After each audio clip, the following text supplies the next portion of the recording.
It is 2010 and LeBron James just got eliminated from the playoffs. The Boston Celtics once again beat LeBron James. But little did they know, this was the last time they had the upper hand against the King. Here's the day that Celtics fans started to fear LeBron James. Na festa do fim de semana, só rolê bom. Ela chega e desencana com passo bem solto. Passo bem solto. Passo bem solto. Na festa do fim de semana, nada vai me parar. Nada vai me parar. Nada vai me parar. Nada vai me parar. Nada vai me parar. Nada vai me parar. Nada vai me parar. Nada vai me parar. Enquanto parede. Let's look back when LeBron first joined the league. Between 2003 and 2010, LeBron James established himself as one of the NBA's brightest stars.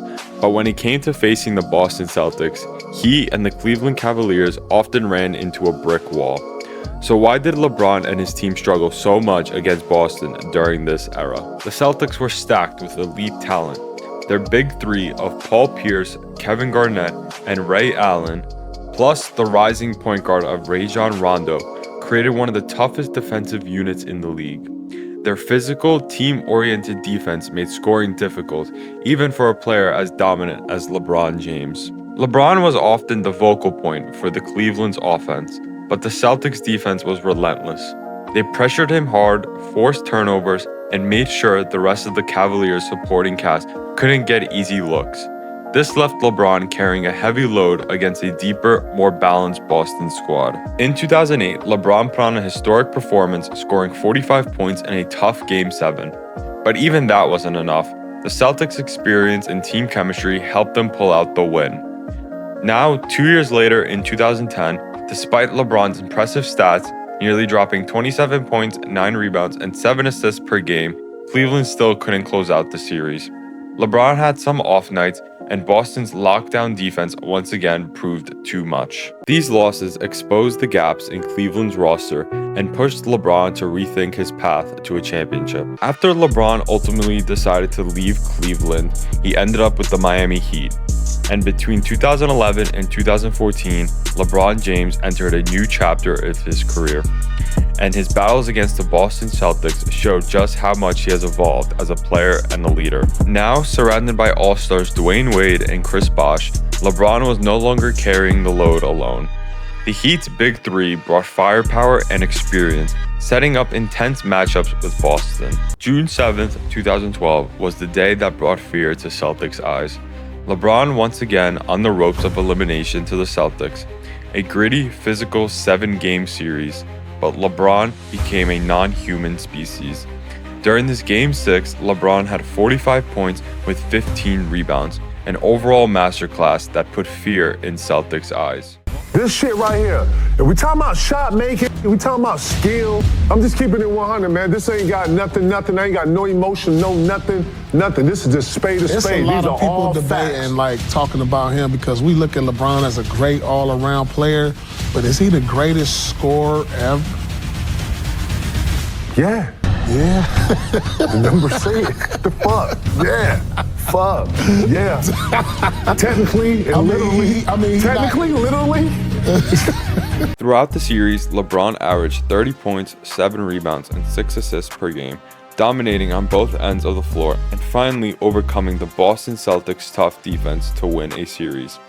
His leadership and clutch scoring in the series showed how much he has grown since his earlier playoff battles with Boston. Fast forward to 2013, the Heat faced Boston again.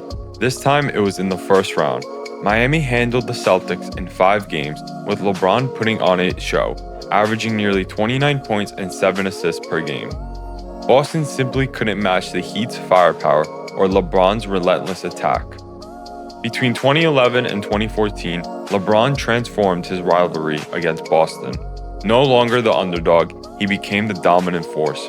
These wins over the Celtics helped pave the way for 2 NBA championships and solidified LeBron's legacy as one of the greatest of all time. Looking to today, LeBron James has been one of the biggest nightmares for the Boston Celtics, dominating playoff matchups, winning critical games in their arena, and cementing his place as one of the Celtics' greatest rivals. During his second run with the Cavaliers, LeBron faced Boston in the playoffs 3 straight years, in 2015, 2017, and 2018. And what do you know? He came out on top. In 2017, Boston ran into a locked-in LeBron James in the Eastern Conference Finals. He averaged nearly 30 points per game, along with 6 boards and 7 assists, as the Cavs crushed Boston in 5 games. Then looking into 2018, arguably LeBron's most iconic playoff run against Boston. With Kyrie Irving gone and the young Celtics squad led by Jason Tatum and Jaylen Brown pushing the series to 7 games, LeBron delivered one of the greatest Game 7 performances of his career. 35 points, 15 rebounds, 9 assists, and another trip to the NBA Finals. After leaving the Cavaliers once again and joining the Los Angeles Lakers, LeBron's matchups with Boston shifted to regular season battles. While the intensity hasn't reached the same playoff levels, LeBron has continued to perform at an elite level against the Celtics, still putting up big games and adding to the rivalry's history. LeBron James's rivalry with the Boston Celtics had been building for years, but Game 6 of the 2012 Eastern Conference Finals changed everything. Walking into TD Garden with Miami facing elimination, LeBron delivered one of the most cold-blooded performances in NBA history. 45 points, 15 rebounds, and an icy stare that silenced the entire building. From that night on, Boston knew LeBron wasn't just another superstar. He was their greatest obstacle. The fear in the Celtics' eyes wasn't just about losing that game. It was the realization that LeBron James' era had arrived, and there was nothing that they could do to stop it. And from that moment forward, every time Boston saw LeBron James on the schedule, they remembered Game 6, the night the King conquered the Garden. If you guys enjoyed this deep dive, don't forget to like, subscribe, and hit the bell so you will never miss a breakdown of the NBA's greatest rivalries.